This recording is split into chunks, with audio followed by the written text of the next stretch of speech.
Hi, my name is 𝗙𝗵𝗵𝗵𝗵. I've got two kids. One is in grade 4, Sarah, and the second is in pre-K, Samara. So the reason I chose Springdale International School is because of its IB curriculum and its facilities.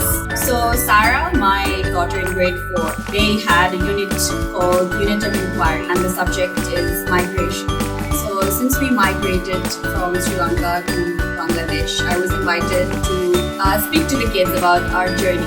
That's one of the ways I feel like Springdale is involving the outside world and bringing that to the classroom.